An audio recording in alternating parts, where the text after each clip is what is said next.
Welcome back to the Gospel Fantasy Football Show. I hope you guys have had a great week. We have a lot to talk about, and the season is fastly approaching. I am your Jose, the Fantasy Football Fiend, and with me, I have my guy, Young Van of the Fantasy Nostradamus. Holla at the people, my guy. Hey, what's going on out there?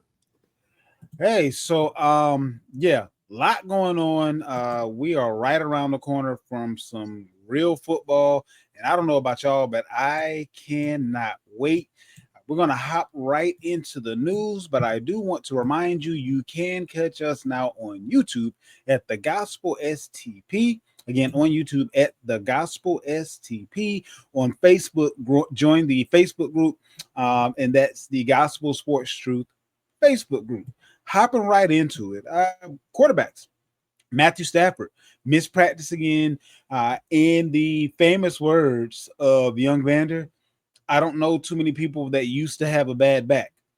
And yeah, so how are we feeling about the season's prognosis for Stafford? Is this just par for the course right now, being is that they know that there is an issue and they don't want to put him in any position to exacerbate it? Or should we be paying quite a bit of attention to this and drafting accordingly? No, I think this is pretty serious. Firstly, is it a pain thing or is it a ability thing? You know what I'm saying? So that's what I'm trying to figure out. Which one is it? But again, I don't see this ending very well. He was scheduled to be at practice on Monday. Monday came and went. Let's try Tuesday. Tuesday came and went. So when I see things like that, it's just not a good sign. When I hear words like epidural, I think of pregnancy. I don't think Right. about a football player, right? So at this rate, I think the if you were, for the guys if you're in a dynasty league, hopefully you already have Jimmy Garoppolo, or maybe you have another guy you can throw in there. And if you're in a redraft league, maybe a two quarterback league in this upcoming, uh, I would not draft Matthew Stafford at this point. I think it's kind of risky. And also at this point, I think the Rams need to start. Uh, if they don't think the answer is in the building, there's a few guys out here moving forward because right now their future is not in the building. I don't think Jimmy G is going to Yeah. be your quarterback in the next 2 3 years, and Stetson Bennett is already about 30 his damn self, and I don't think he's the answer. Um, I think there'll be a few quarterbacks that will be cheap this offseason, and they'll decide how high they may want to go in the draft, or they may be one of the teams that was calling Cleveland about Gabriel. Or I mean, there's a lot of different options that may present themselves. As far as one thing about it, unlike in years past, we can't really say that there aren't enough quarterbacks to go around. Like there are plenty of dudes. Even some of the backups are dudes that you wouldn't mind if they were starting for your team. So we're kind of we're kind of finally getting to that point where maybe you can focus elsewhere because quarterbacks you can get. You can rent a quarterback. It's the way it's going right now. But Tyrod Taylor out for the remainder of the preseason. So both Jets quarterbacks have been nicked up to this point. With Tyrod, I guess he has a lot more leeway being as such that Fields is out there and he wouldn't have been playing anyway. So we'll kind of see how that goes. But Jordan Love, he needed a procedure on his left thumb. They're saying that, which is his non-throwing thumb. They're saying that he should be ready for week 1. But does it concern you that before the season is even starting, here we are with Jordan Love on another injury list, and that seems to have derailed him in seasons past more so than lack of ability. So how are we feeling about Jordan Love and the fact that he's going into the season already having to have a procedure, albeit not one that seems to be too serious? as far as Jordan Love, I don't think I'm that concerned, especially with it not being on his throwing hand. So that's kind of thing, it's a little, and they say he got it from hitting his hand on the helmet. So that being the case, I'm really not too concerned. If it was his throwing thumb, then I'll be a little more concerned. But being that's with the left hand, I think I'm okay with it.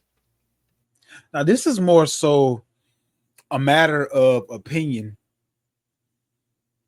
But the Falcons have decided that Michael Penix won't play in Friday's preseason game. And that's normally in this new setup of only having 3 games, kind of like the dress rehearsal and then kind of all the backups playing in that third game. I know last year we saw a lot of guys that didn't play much in the preseason or didn't play at all in the preseason for the first about month of the season, just look sluggish.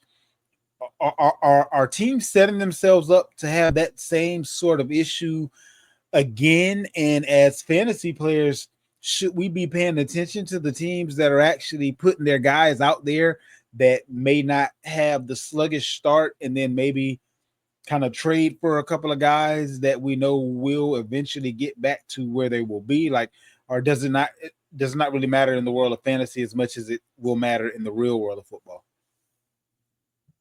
I mean, it's going to matter in both because the real football affects fantasy. If they're not doing anything in real football, you're probably not getting much results in your fantasy team.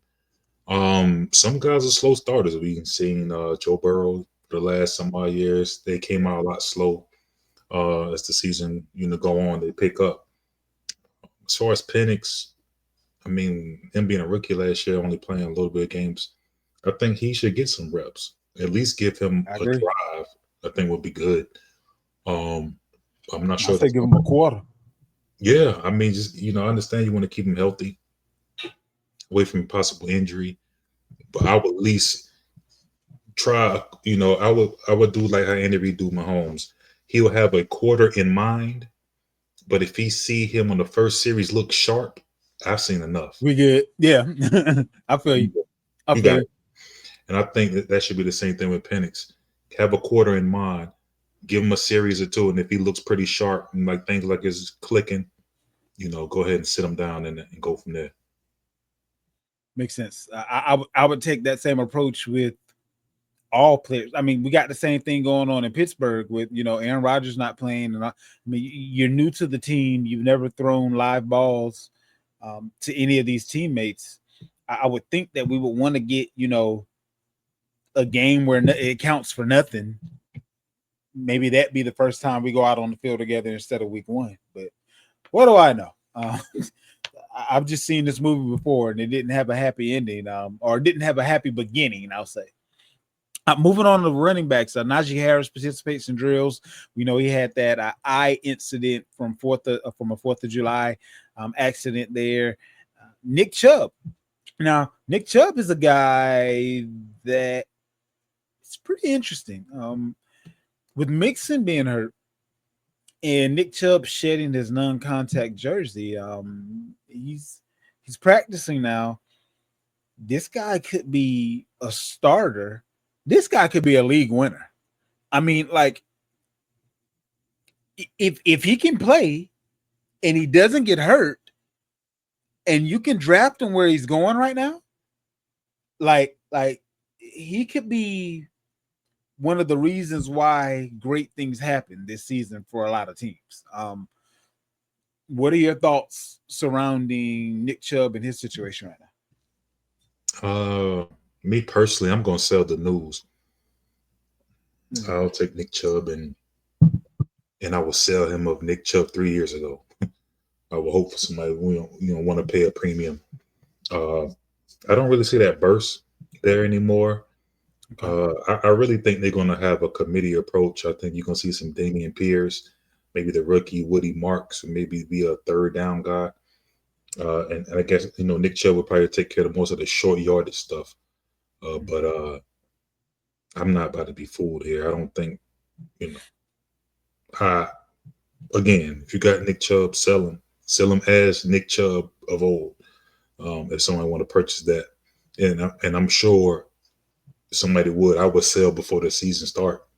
I wouldn't want to be that guy saying, "Let me see what he got first and then get rid of him." No, I'm gonna go ahead and get rid of him before I see what I got. So, just give me what's behind door number 2. Ain't mad at it. Wide receiver, real quick, just a quick rundown here. Ladd McConkey back at practice on Tuesday. Rondale Moore placed on IR after a knee injury that took him off of the field. So this will be the second year in a row that the young buck he'll be 26 years old next go round. He was 23 the last time he was on the field. So hopefully everything will work out for him. Jacob Cowing of the 49ers is back at practice. He was dealing with a hamstring injury. Romeo Doubs downplays injury concerns. He was dealing with the back. He's been injured a lot as well. Alan Lazard out a couple of weeks with injury, dealing with the shoulder. He's often injured as well. Christian Watson could return around week 5, further muddying the water as far as wide receiver is concerned in Green Bay. Calvin Austin dealing with an abdominal injury, and Darnell Mooney remains week to week with a shoulder that about wraps it up for a wide receiver. Other than Hollywood Brown not practicing yet, dealing with the ankle and foot, and Jalen Waddle is labeled as day to day with the undisclosed issue. So that's where we are there. Let's go ahead and hop into the main topic for today, which is going to be giving you our running back and tight end rankings. This will be the last ranking show, and then next week we'll be having our Mans and Them episode. That's going to be the show where we give you our guys that we're staking our claim and our name on. That show last year produced names such as Sam Darnold, produced names such as Scary Terry McLaurin, produced names such as Jaden Daniel. As far as being guys that we are staking our claim on, and you can get them a little bit later, they're going to have a ton of value, and you are going to be able to win championships with these guys. Make sure you don't miss that show and tell a friend. With that being said, let's go right ahead and hop into the RB rankings. Vander, who's in your tier 1? Well, in my tier 1 running backs, I have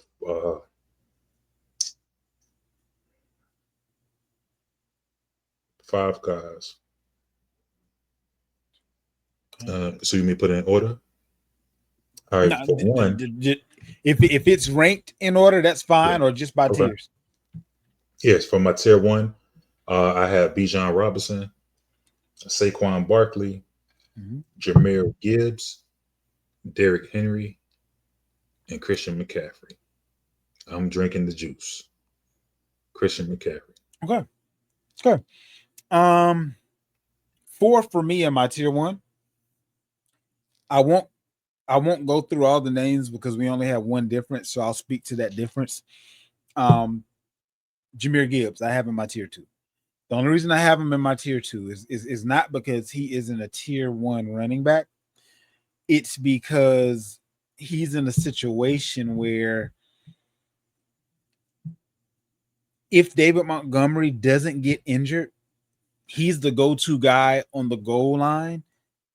And I just believe that the touches that will be taken away, combined with the goal line work that will be taken away, again, if neither running back are injured, I can see Gibbs kind of coming back to the pack just a little bit, not due to lack of talent, but due to the lack of opportunities that David Montgomery would take away from him. But he is right there teetering on tier 1, barring if Montgomery has another episode, which he's not a stranger to injury. So I can definitely see why he would be in tier 1 for most. But that was my consideration of why he won't be in tier 1 for me this year. I'm not predicting an injury for David Montgomery.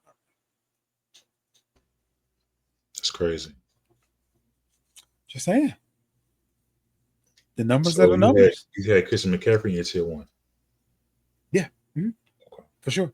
Not Gibbs. You might be the only person on earth that have Jahmyr. I mean, he's young. It's time.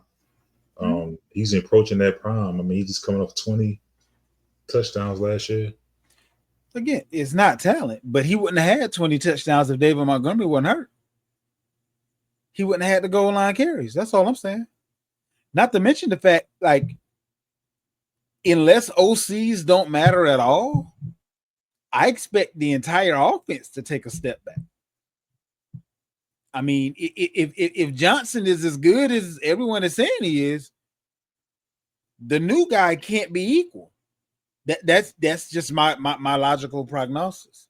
So with that being the case, and if David Montgomery remains healthy, I don't see it in his range of outcomes to beat out those other guys if none of them get injured, because they get the rock, period, point blank, unless they get hurt. The one thing you'll notice about my tier one, they're not sharing touches with anybody. That's the dividing line. CMC, if he's not hurt, unless he's tired, he ain't coming out. Bijan, unless he's hurt or tired, he ain't coming out. Saquon, same thing. Henry, same thing. So it's not talent.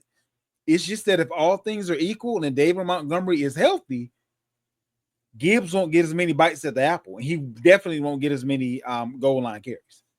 And I don't believe the OC now will be as good as the prior OC, so they won't have as many scoring opportunities as they had last year.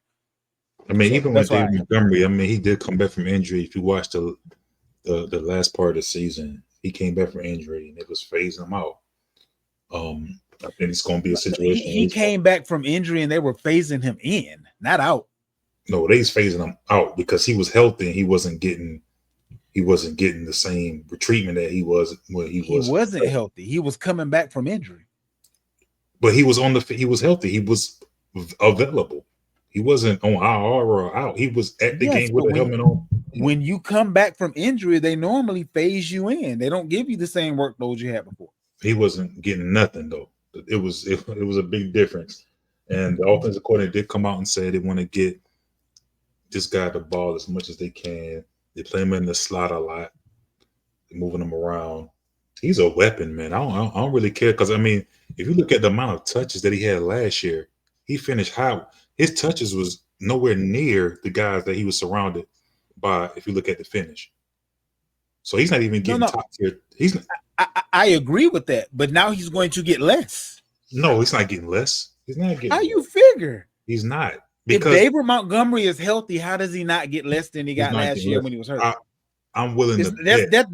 That's not even a logical I'm willing point. to bet you he won't get less carries, touches, whatever you want to call it, this year than last year.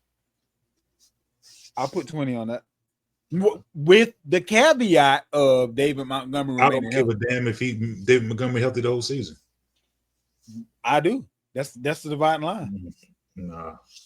David Montgomery ain't no scrub, and they give him the rock on the goal line. He ain't about being a scrub. He's no Jahmyr Gibbs. Jahmyr Gibbs can. He don't have to be. Jahmyr Gibbs arguably is the best running back in the NFL. Let me ask you this. Period. Help me out with this, because this may actually change my mind. The new OC. I know what Johnson did. He's from under him. He is okay. So gotcha. Okay, so that helps me out there, because what I was gonna say is, if the new OC's tendency is to go lean heavier towards whoever their quote unquote starter is versus it being a committee approach, that then would put me in the mind frame of a Bijan and Tyler Algier. It could be split up that way if that's the mindset of the OC. But what I've seen in the past is, if this guy is going to operate the way Johnson does, it's going to be closer to equal touches or equal attempts than it will be a dominant versus a remedial, if you will. So that's the only thing keeping him out of my tier one, not talent. It's okay. I just believe that they're going to use both running backs. Tier two, what you got? Tier two, we got Josh Jacobs, Ashton Jeanty, Devon Achane, Chase Brown, Jonathan Taylor, Bucky Irvin, James Cook, and Kyron Williams here. And I want to talk about a few guys real quick. I want to say Bucky Irvin. He took over the role last year. We already seen Rachaad White now with a growing injury. That could be something key to watch. They want to get this boy the ball as much as possible. I think he is a value here. I mean, it's tier 2. I'm gonna say a value, but he's one of those guys that can end up high RB1s. Also, my boy Chase Brown, who helped. He probably won you some leads like he did for me last year. If you watch Bengals games, they throw it to him. He get his amount of targets. I mean, there's nothing for him to get 5-6 targets a game. Catches a lot of dump offs. He's pretty much a 3-down back at this point.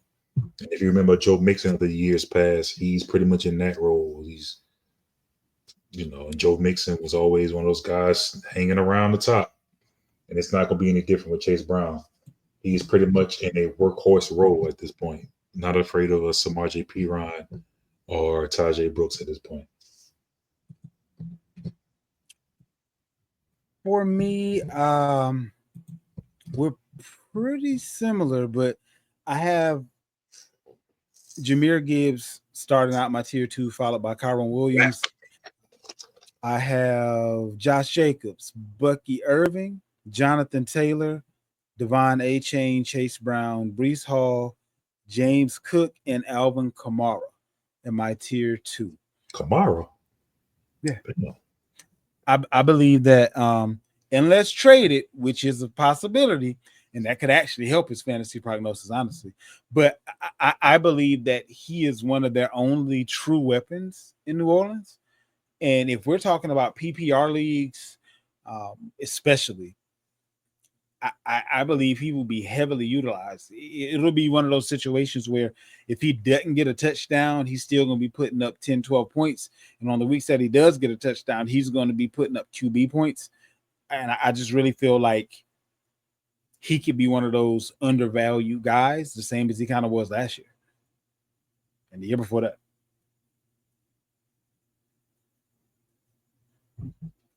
Anybody else in my tier 2 that you kind of make you say, It'd be Kamara for me, even though he's, I get it. He's probably one of the only weapons in town, but I think it's going to be easier for him to be keyed in on at that point. It won't be because they're going to move him all around the field. That's fine, but I think they're going to. You can't key in on him if he's going from running back to wide receiver to leaking out in a wheel route to. Are you really afraid of him at wide receiver when you got those type of guys throwing the ball at quarterback? No. As far as running out of the back, you don't have to be afraid of him. What I'm saying is you're getting a point just because you caught the ball. Even if you get no yards at all, he just got you a point. If he does that 5 times a game, you halfway to 10. That's all I'm saying. This quarterback room is so horrible, bro. I'm not even worrying about. Which is why they're going to dump down the ball. Again, not worried about it because it's going to be a lot more stack boxes. There's going to be a lot more people, safeties playing up because they're going to make these quarterbacks beat them, and I don't see it. I just think Kamara's going to be easy to key in on because he's the only guy. It was the same thing last year, though. He's going to be the only guy in town. Who else was there last year? Last year they had it depends on Olave was hurt. David Cohen was hurt. Jawan Jennings was hurt. Like everybody was hurt. Quarterback was hurt. Like who else? They ain't had nobody else out there. And they also have a different coordinator as well. That's cool, but he's still the only weapon. That's not always a good thing. It's not always a good thing to be the only weapon. But historically speaking, on this team, he's never not been good in fantasy when he was one of the only weapons. You give me the year where he sucked and he was one of the only weapons. We'll see. He's also no stranger to injury as well, like you like to speak on. That's true too. Agreed. That's true. There's a couple other guys in my tier 2 as well that, I mean, Achane, he's young, but no stranger to injury. Breece Hall, young, but no stranger to injury. We might not want to admit it, but Jonathan Taylor's been nicked up a few times now. So honestly, tier 2 is full. Josh Jacobs has not exactly been the picture of health. Like tier 2 are guys that could be tier 1 if they stayed healthy and if things go the right way, honestly. How's your tier 3 rounding out? I got a lot of guys in my tier 3. Yeah, the tier 3 is a little larger. And I have some rookies starting to come into play here. I have RJ Harvey, who I'm going to move up into this tier. I got him in that tier too. Yep. Especially, I have Omarion Hampton And both of these guys are due to circumstances. We see Hampton, his thing he got going on with Najee, he put his eye out. And as far as Harvey goes, he just seemed like he's the guy. Preseason game, and they're pretty much dressing him as the number one guy. J.K. Dobbins, who's there also in the room with him, is no stranger to injury as well. He only plays about 6 games a year. And we know what Sean Payton like to do with these running backs, and we know what Harbaugh like to do with these running backs. So I have both of the rookies here. I have Kenneth Walker here, also a guy. Injury is going to be a key with him, but with Kubiak in the building, I think that's going to be beneficial as far as that zone run scheme. I have Cuba Hubbard here, Alvin Kamara here, James Conner, David Montgomery, DeAndre Swift, and Breece Hall. Now, also, I have Joe Mixon here, but I'm put an asterisk by that because we don't know what's going on. But I have Joe Mixon here. We have Joe Mixon here tier 3 as well. But I have a few guys in tier 3. This is a strange tier because this tier can be tier 4 guys. You know, we always talk about guys that can go up, but in this tier, we got guys that can go down. Breece Hall is a guy. I don't know what's going to happen. There's been so many, reports coming out. Allen's going to be involved. Maybe even the kid Davis is going to be involved in that backfield. Cuba Hubbard. I thought he's going to be the guy, but now looking like Dotto may be like a split. That could be a concern. DeAndre Swift, Mananga, I think that's his name, way pronounced the rookie. We don't know what's going on in that situation. He's also been a guy that's been in Ben Johnson's doghouse in Detroit before. He could very well fall. James Conner. They talking to Trey Benson up. They say he's going to play a lot. I don't know. I know what James Conner usually does, but he's also a guy that can fall as well. And Kamara, who I just already spoke on already. So Joe Mixon. So it's like all these guys are tier 3 quality, the ones I named, but these are guys that can very well fall as well. And some of these guys will probably be on my do not draft list, to be honest with you. Okay. So me, myself, I'm in a redraft league. I'm not getting Cuba. I'm not getting Breece Hall. I'm not getting Swift. I'm like not drafting these guys, even Kenneth Walker, because I know what they can turn into. The only ones I'm comfortable with drafting will be really Amari Hampton and RJ Harvey. So we have several names that are alike, but we have a few that aren't. So pay attention, because I want you to the guys that aren't alike, I want you to let me know if you see it in their range of possibility or if you feel like I'm tripping. Either way, that's perfectly fine, because it doesn't really change a whole lot unless it does. Because sometimes you have a valid argument. I'm like, yeah, I ain't see that. So with that being said, I do have Joe Mixon in this tier, depending upon what we see happen as far as his injury is concerned. I have David Montgomery in this tier, Cuba Hubbard in this tier, I have Aaron Jones in this tier, Ashton Jeanty, I have James Conner, Kenneth Walker, Omarion Hampton, Isaiah Pacheco. This next guy is a guy that has jumped a tier for me, and I feel like you're going to have to draft him here if you want him. But Travion Henderson, RJ Harvey, Jordan Mason, Travis Etienne, Caleb Johnson, and then Swift to round out tier 3.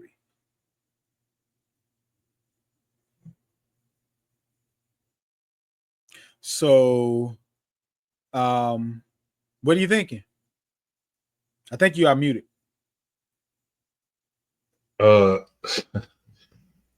Pacheco. Oh. Yeah. So let me give you my logic there. So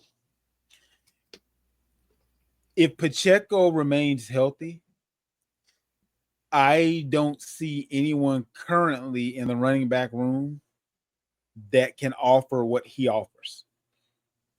He's number one on the depth chart. He's in a team that's going to be scoring.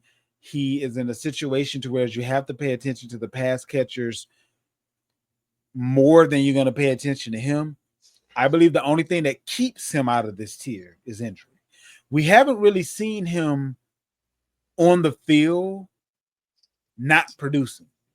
Like, based on where you're drafting him, based on what you may have to pay up to trade for him, things of that nature,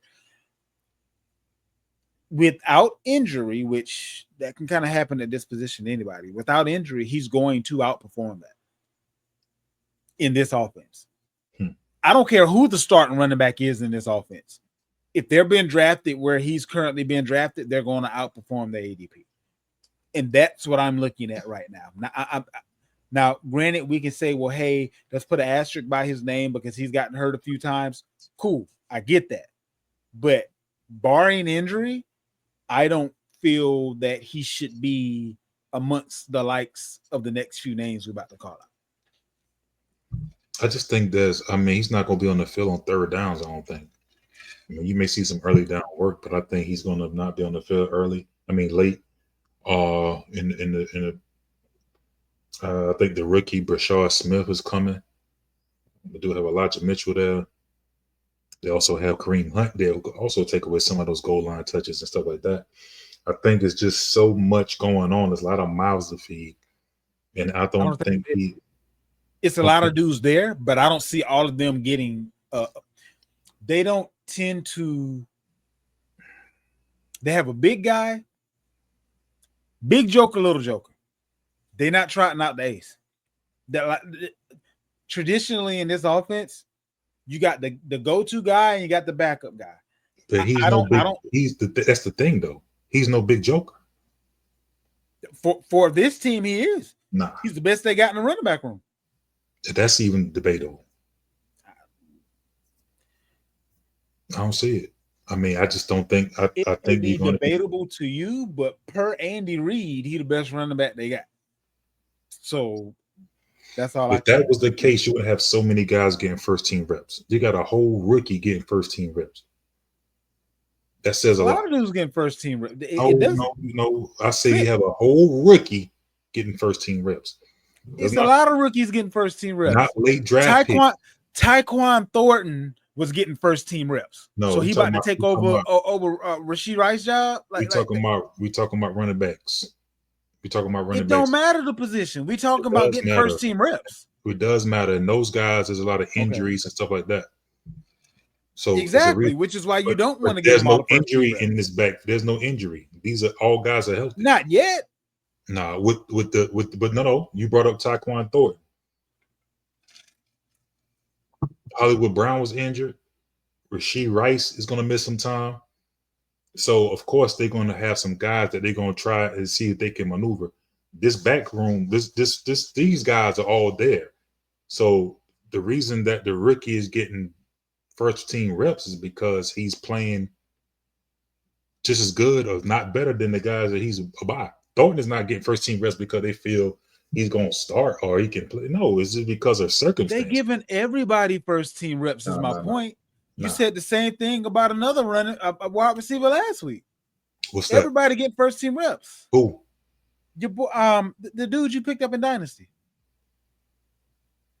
Oh no, I think you drafted him in Dynasty actually. Who you talking? I don't know who you talking about.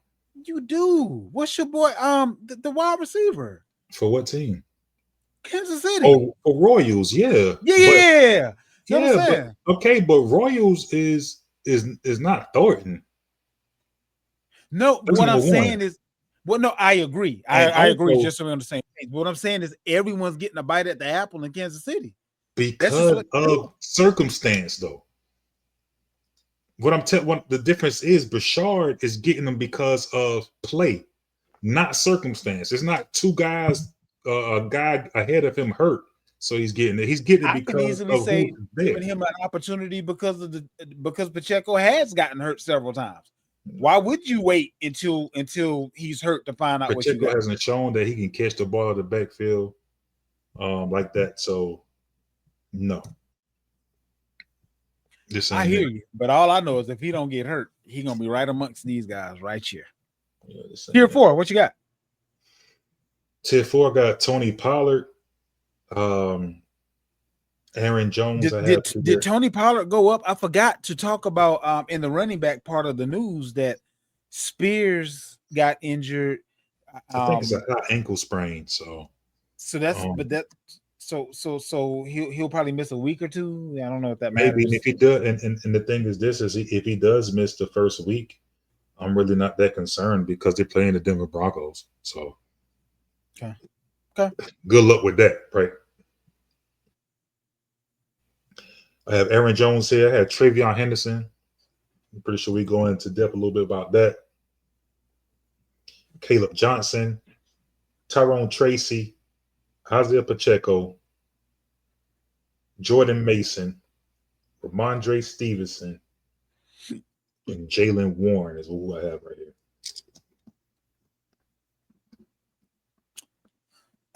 For me, Brian Robinson Jr., Tyrone Tracy Jr., Jalen Warren, Tony Pollard, J.K. Dobbins, Zach Charbonnet, Tank Bigsby, Najee Harris, Ramondre Stevenson, Javonte Williams, and Nick Chubb. And again, this is not predicting injury. Travion Henderson, man. I think this guy is. I know you keep saying James White, but I'm thinking more like Vereen. Remember y'all have Vereen, who was playing that role? He's fast. I think he's more of a Vereen than James White. I mean, this dude is fast. Like this boy a burner. And the thing about it, to be honest with you, if you think about James White, if you think about what's my LSU guy, Kevin Falk, Vereen, any of those guys that always play that role with these Patriots, he's faster than all of them.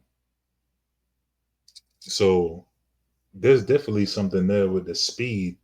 He's a speed demon, man. I think he's going to be a lot more effective than the guys of past that we've seen in this third down pass catching role for the Patriots.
Technical difficulties there. Sorry about that.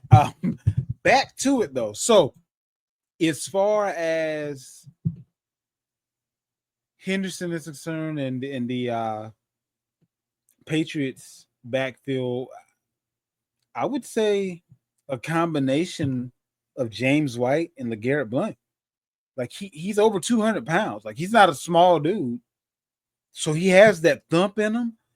But he also had, matters of fact, no, let me not use Patriots running backs. If you could combine Alvin Kamara and Mark Ingram into one dude, it would be Henderson. So let me ask you this then. If that's the case, hell, he should be the damn starter. I believe he will be, which is why he was in my tier 3. You think it'll be a 3-down back? Because this is my thing, right? I'm going to be honest with you. And I got him ranked here due to circumstances, right? Hmm? But And Ramondre already hurt and is often hurt. But if I'm for certain, if they come out and say, nah, Travion is the starter, and I know he's a 3-down back, because his pass pro is top level His pass pass pro. pro is every bit as good as Zeke. Yeah, and that's high praise. He's one of the best at that. So if I know for certain that he's going to be the starter, I'm taking him up. I'm taking him up. Maybe. Here's the thing. I don't need to know that from day one to know it's going to happen by the time it matters the most, which is in the season when I'm in the playoffs. Mm-hmm. I can tell you that. He's going to be one of them. He's going to be one of those dudes that you glad you got early because you won't be able to get him late. He's going to be that guy. Yeah. So that's why, for the purposes of the show, I moved him up to tier 3, because somebody in your league is going to feel that way about him. He won't be available for you to draft in tier 4. Believe me when I say that. And I believe he's every bit of worth it. As you put him in your RB2, RB3 spot, you're going to be in hog heaven. That's all I can tell you. Tier 5. What we got going there? Oh, okay, man. You got me. Boy, you got me over here dreaming about it. Now I'm like, let me see. I'm just saying. Hey, I'm going to tell you this. Did you see? Now, don't hear what I'm not saying. I know it's preseason. But the Patriots put up like a stupid amount of points in this last game. That shows me exactly what I told you last month. McDaniels is the perfect OC for this group of weapons, and the defense is going to keep the offense on the field. I'm like, I put you like this, right? I think this is a good. The Patriots are. This is a really good mix. I think Vrabel is the right guy for this defense. Agreed. You feel the way you feel about McDaniels? I think Vrabel was the right guy, and he has. I'm not saying he's the right head coach too, not just the defense. I put it like this, and this is one coach that actually got Mahomes' number. If you remember the Titans and Chiefs games back in the day, Mahomes never he got his number. Like they still have lost those games, but it wasn't due to Mahomes really beating them. He has. I think Vrabel has played Mahomes better than any coach I've seen in football. And this defense is top level. That secondary is nasty. That front, this is going to be an interesting season for the Patriots for sure. But for tier 5, I got Brian Robinson, and this is my thing I want to say about this tier 5. These tier 5 guys, and I know we talk about this every year. In this tier 5 guys, injury can take these 5s to like 3s. Yeah. Because a lot of these are handcuffs for sure, and due to circumstances, they can very well go from 5 to 3. Maybe the guy that's starting the position on their team, they can go and take over that. And as far as tier goes, and also committee, there's a lot of committee guys. So I'm staying away from guys in tier 5. They're not really on my team unless I got the handcuff and I'm banking on an injury, hoping that this guy's going to be a top level RB. With that being said, we got Brian Robinson Jr. here, Javonte Williams. Fine, phone clicked off. Rashad White, Zach Charbonnet, Najee Harris, Tajay Spears, Travis Etienne, J.K. Dobbins, Bashul Tootin, Tyler Algier, Ray Davis, Tank Bigsby, Rico Dowdle, Jerome Ford, Braylon Allen, Jadon Blue, Trey Benson, Cam Scatterbull, Kareem Hunt, and lastly, Austin Eckler. So for me, in this tier, again, committee running backs, handcuffs, and guys that's not going to be consistent as far as output, like a Jerome Ford, who's probably going to be the starter where he is, but it's not going to really be consistent as far as the scoring is concerned. So these are the guys you're going to find in this area. Again, injury can take them maybe up to tier 3. But the guys that stuck in committees, I think they kind of have a ceiling, a cap, as you will. So I'm not mad at that. My tier 5 is a little bit shorter, and I put some of the guys that, in my opinion, are completely dependent upon someone in front of them getting injured for anything to happen, versus with tier 5, I think depending upon how things go, they may not necessarily need the person in front of them to get injured for them to be fantasy relevant. But I have both Cleveland backs, Quinshon Judkins and Jerome Ford in this tier, simply because I don't know how many games Judkins may be suspended for, or if he may end up on the exempt list, or what's going to happen there. If he is on the exempt list or a lengthy suspension, then Ford then goes up to, like you said, goes up a tier or two, because he's going to have volume, and volume is king as far as fantasy is concerned, especially at this position. I do have Cam Scatterbo as well, Rashad White. I have Ray Davis here, Trey Benson, Tyler Algier, Isaac Garindo, and Austin Eckler. So that rounds out my tier 5, and my tier 6 is actually my last, and it has several other guys that you had in there: Rico Dowell, Jalen Wright, Braden Allen, Jaden Blue, Tootin, Dylan Sampson, Blake Corum, Marshawn Lloyd, Kendra Miller, Kareem Hunt, Miles Sanders, Devin Neal, Cal Managa, the out of Chicago, and DJ Giddings, to kind of round out the guys that I wouldn't necessarily mind being on the tail end of my bench, and it just kind of gets too muddy from there to even talk about before any injuries or anything popping off as far as those running backs are concerned. What did your tier 6 end up looking like? Or did you? Yeah, tier 6 for me is my last tier. Okay. And these guys, this is a larger list, but again, this list is again due to some injuries, circumstances. These guys can give you pretty good weeks. It's going to start the season. They're not going to really give you anything, but again, something strange happened. They can actually win you some weeks. Here we have Isaac Garindo, Kareem Hunt, Roshan Johnson, Managa, the same guy you spoke of with the Bears, Kendre Miller, Will Shipley, Nick Chubb, Dylan Sampson. We have Justice Hill, Miles Sanders, DJ Giddens, Tajay Brooks, Blake Corum, Woody Marks, Elijah Mitchell, Sean Tucker, Keaton Mitchell, Brashard Smith, another guy who can be that third down back I was talking about with the Chiefs, is probably going to pay some dividends. And honestly, that's pretty much it.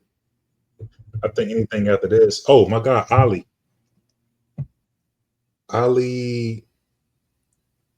Gordon. Ali Gordon, and Jalen Wright, and that's pretty much it. I just think at this point, everything is just it's all Something got to happen to There's a lot got to happen for any of these guys to really pay dividends. Now again, they're gonna have some games in there, maybe some blowouts, different things where they can come in. Yeah, like I said, Brashard Smith. For the Chiefs, I think is going to have a game where he maybe catch a ball and take it, and then people go crazy about that. Tajay Brooks, another guy. I think Chase Brown. Not sure if his body can hold up a whole season with that type of workload, but I think he'll be a guy that would be really key. I know they may have him third in the depth chart. They may have P-Ron in front of him. Chase was third on the depth chart. He went from third to first real quick. He's the Chase. He's the Chase of this group, right? Yeah. So and Chase body didn't stand up when he didn't have to be when Zach Moss was still healthy and he didn't have the full workload, he still got nicked up. So yeah. So get familiar. What I'm saying is Perine is stuck in that third down role, I think. I can see that. Because it's pass pro. I can see that. Right. I think he's just stuck in the third down role. So get familiar. If an injury happens in your league, especially in a redraft, because these guys probably won't be on any teams. And if you're in one of those leagues, don't have a waiver and you can just go grab a guy. If you do see Chase go down, don't be running out to get Perine. You go run out and you get Tajay Brooks. I think he's going to be the guy that pay the dividends for you. And honestly, I'll put this out there too. He's one of those guys that if I have the starter, I probably want him already. Yeah, for sure. I may not draft him. I may wait for a trade to take place where I maybe made it seem as if I was giving up a little bit more than I should for the guy that I wanted. But really what I was doing is trying to make a spot for the guy that I knew I wanted off of the waivers and making you feel good about it. So, that's another tactic that, at the end of the draft, maybe you don't draft a kicker and you have an extra guy out there that you can now make a trade with, and you truly are paying a little bit more for who you're asking for than what you should, but it's because you have those additional spots already ready to be vacated because of what is coming up down the pike. So let's go ahead and go through tight end right quick. We'll probably go through about the top I would say top 20 tight ends. Who starts out in your tier one?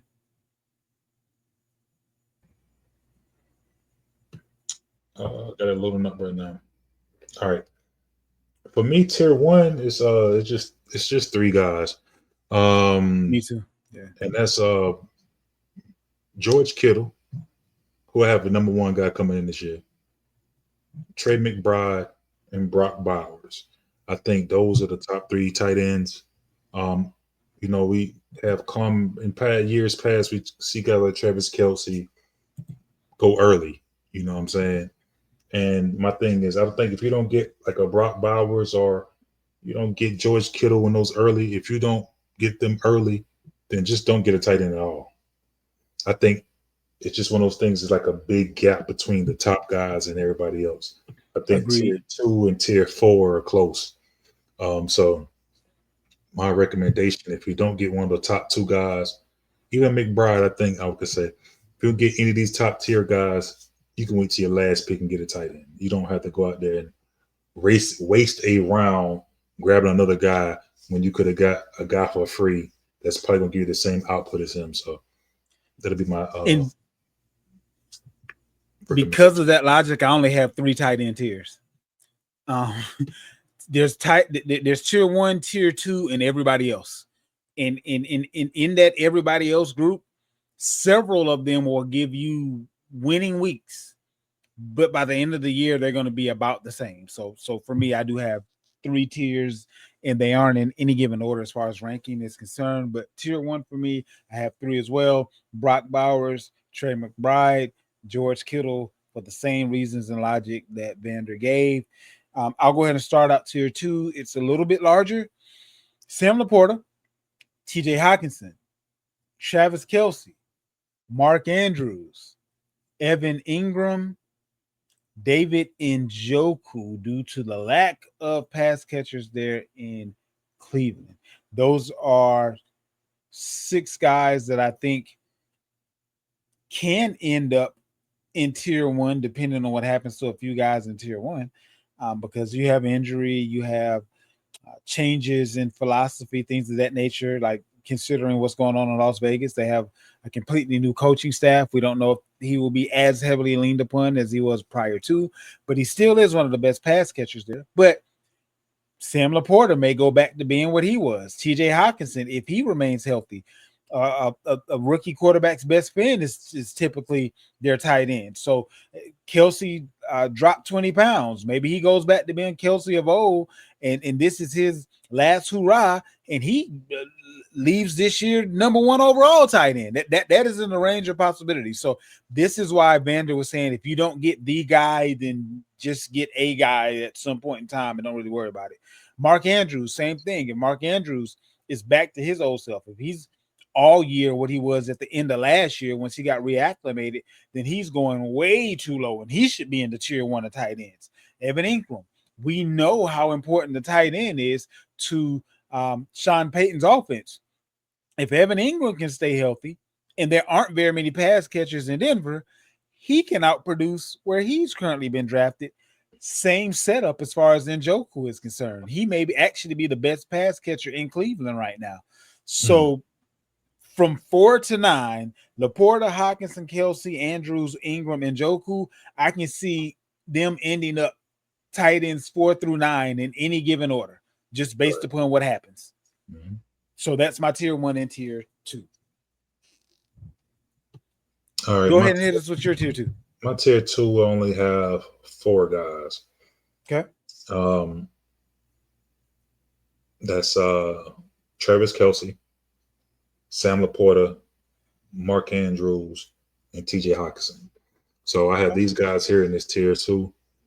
And for me, tier 3, I only have 4 tiers. That, it's tight end. So it's not going to be that. A lot of these guys, again, if you don't get those top guys, just wait, because a lot of these guys are bunched together. Now, I do agree with you. I think Travis Kelce is going to go out with a bang. I want to say he had an interview today on his podcast where Taylor Swift was there. But I want to say I seen a quote where he said that in the last couple of years, he was kind of caught into the more of the Hollywood thing. And I think that has had an effect on his play. And if you watch football, you kind of see that, right? Him coming in 20 pounds lighter shows a lot more dedication. Really haven't seen him on vacation this summer, right? Usually you see him out with Taylor Swift dancing at a concert or something. Really haven't seen much of that. I think he notices last year, and I think he want to walk out again on top. So for me, and how I like to draft, Travis Kelce would be a target of mine, because if he can still give you that overall tight end 1, and you was able to accumulate and get these top tier wide receivers early in your draft and things that nature, skill players, and you can just put the cherry on top with a hot tub time machine Travis Kelce performance, man, you own one. You know what I mean? So that's what I'm hoping for when I draft a guy like Travis Kelce in the later rounds. I feel the same way that you feel about Kelce. I feel about Mark Andrews. And I think it's more likely for Andrews than it is for Kelce, just because who is competition? D-Hop? Like Zay Flowers? Ain't nobody talking to him in the red zone. Likely already hurt. I just really feel like Andrews may be the value tight end of the year. So yeah, tier 3 for me is the rest of the dudes. Tucker Kraft, Tyler Warren, Jake Ferguson, Dallas Goedert, Dalton Kincaid, Colston Loveland, Kyle Pitts, Hunter Henry, Jonnu Smith, Zach Ertz, Brenton Strange, Chig Okonkwo, and Noah Fant. And then lastly, Cade Otton.